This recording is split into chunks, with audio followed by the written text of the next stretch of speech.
All right, guys, so today we're taking a look at the brand new Google Pixel 9 Pro XL, and we're comparing it to the iPhone 15 Pro Max as well as the Samsung S24 Ultra. Right now, we're doing a front-facing video camera test. All three cameras are at 4K, 30 frames per second, and as we go through this test, I will switch between the three microphones to see which one sounds better. I do have the speech enhancement feature turned on with the Pixel 9 Pro.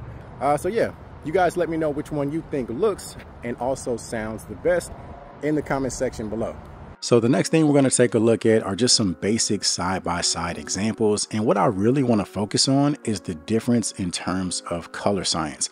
Honestly, I think they all look great. I mean, 2024, most flagships are going to give you really good performance. But what stands out to me is how Samsung is typically punchier in terms of the colors. Next up, we're going to take a look at some ultra-wide shots, and the main thing to point out here is that you do get a slightly wider field of view with the iPhone as well as the Pixel, and that's going to be the case for photo as well as video. So right here in this video example, you can see towards the right edge of the frame, you've got that tree branch that's creeping into the shot, but when you take a look at the Samsung shot, you can see that tree branch is nowhere to be found. So when it comes to landscape style shots, it is going to be nicer to have that wider field of view. From there, we're going to take a look at some telephoto examples. So right here, you can see we've got this sign there in the distance, and this is just using the main wide angle lens of each of the phones. And what we're going to do is we're going to zoom all the way in on the iPhone as well as the Pixel. The Samsung is capable of zooming in quite a bit more, but the iPhone caps out at 25 times zoom and the Pixel caps out at 30 times zoom. So we're going to leave the Samsung at 30 times as well, just to keep the playing field somewhat level. And as you can see, the iPhone and the Samsung do look noticeably sharper compared to the Pixel. Now, the thing to keep in mind is that this is using the 50 megapixel mode on the Pixel, and I actually found that you get better results when it comes to zooming in when you use the 12 megapixel mode. So right here, we've got a similar example. As you can see, there's a sign there in the distance, and this is just using the main wide angle lens of each of the phones. And the only difference is this time we're using the 12 megapixel mode on the Pixel 9 Pro. And this time when we zoom all the way in, you can actually make the case that the Pixel looks better than the iPhone and the Samsung. So as far as taking photos from a distance, based on my experience, you're better off using that 12 megapixel mode. Just a few more examples. This is the main wide angle lens of each phone. And then we go ahead and punch in about 5 times. And then we max things out on the iPhone and the Pixel at 25 and 30 times. And then with the Samsung, you can actually go all the way up to 100 times zoom. So as far as taking photos from a distance, Samsung still has the most reach. Now, switching things over to video, all three phones give you excellent 4K quality.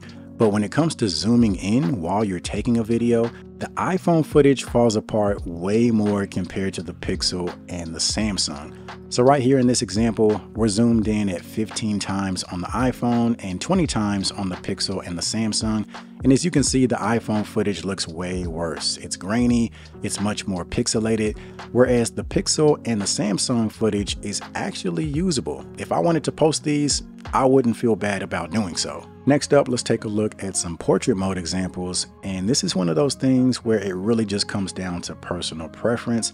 The one thing I will say about the Pixel is that I love how it handles skin tones, especially for people of color. I think when it comes to consistency, the Pixel typically gets it right the most. Aside from that, you'll notice some subtle differences here and there, some differences as far as contrast, how sharp the images look. I think the Pixel goes for a slightly softer look, maybe more flattering, where the iPhone tends to be a bit sharper, and the Samsung can kind of fall in the middle between the two. From there, let's go ahead and get into some macro mode examples. The first thing that stands out to me is the slightly darker exposure of the Pixel. Aside from that, I love the way the Pixel handles the depth of field. It tends to exaggerate that a little bit more compared to the iPhone and the Samsung. And I think overall, the Pixel just gives you a more natural looking shot. The iPhone and the Samsung are sharper with more detail. So it really just depends on what you're looking for, because a lot of times with those macro shots, detail is exactly what you want. Next up, let's take a look at some video stabilization examples. Right here, we've got 4K, 30 frames per second with the standard level of stabilization on all three phones. And I think it's pretty safe to say the iPhone and the Samsung appear to be smoother than the Pixel. And now we're going to switch things over to action mode, active mode, and super steady mode. And this is where I think the Pixel makes up some ground. It looks way better than it did using the standard stabilization. And it's kind of a toss-up between the three. I don't know, I'll let you guys decide which one you think looks the best. So next up, let's take a look at the cinematic mode. Each phone calls it a little something different. With the Pixel, it's called blur mode, and with the Samsung, it's called portrait video. And to be honest, the Pixel just kind of looks like regular video to me. Now, I probably should have increased the blur amount for this particular test. The default is 75%, and that's what I used. And when you take a closer look, the Pixel doesn't seem to give you as much of that blurred out background effect as the iPhone or the Samsung. If you look around the edges of my head, that's really where you can see the difference. Now, another thing to keep in mind is that with the iPhone and the Samsung, you can record in cinematic mode using the front-facing camera, whereas with the Pixel, it's only available using the rear cameras. From there, let's get into some slow motion. One thing to mention is that both the iPhone and the Pixel downgrade to 1080p, whereas the Samsung is able to record slow motion in 4K. And even though the iPhone and the Pixel are both 1080p, the iPhone looks noticeably better. I would say the Pixel gives you the softest looking image with the least amount of detail and clarity, followed by the iPhone and then the Samsung. If you look at the design on the bottom of his skateboard, you can clearly see that the Samsung gives you the most amount of detail, followed by the other two.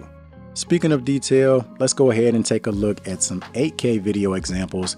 Both the Samsung and the Pixel offer 8K, and the Pixel uses AI to enhance the video resolution. It also supposedly boosts the colors to give you a more pleasing image. And if you take a closer look, you can see that you get slightly more detail out of the Samsung and the Pixel compared to the 4K image of the iPhone. So maybe if you're working on a specific project and you want to make sure you're recording using the highest resolution possible, then 8K can come in handy.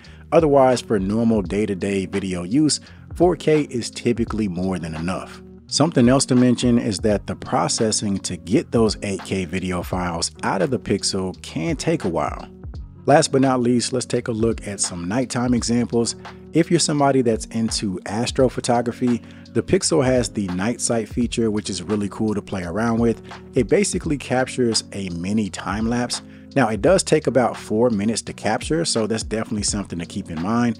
Aside from that, just general nighttime photography is pretty solid across the board, and this is just another one of those things that comes down to personal preference, which one looks the best to you. Now, I will say that the iPhone does appear to be the sharpest in general with the most amount of detail. However, that quickly changes when it comes to the front-facing cameras at night. As you can see right here, the iPhone clearly struggled compared to the Pixel and the Samsung. And it's the exact same thing when it comes to front-facing video. As you can see here, the iPhone is clearly struggling compared to the other two. The overall exposure, the colors looks way better on the Pixel as well as the Samsung. And honestly, if I had to pick between the three, I would give the advantage to the Pixel. Now, it's a much more level playing field when it comes to video using the rear cameras. And again, this is one of those things that just comes down to personal preference, which one looks the best to you. I think all three cameras do a great job of keeping a steady exposure and capturing a good amount of detail.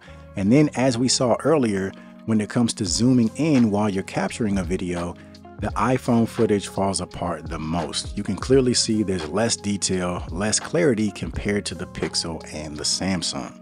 All right, so that's my video breaking down the cameras between these three phones. It's not exactly meant to be an end-all be-all video, but at the very least, hopefully you found it to be helpful if you're trying to decide between these three phones.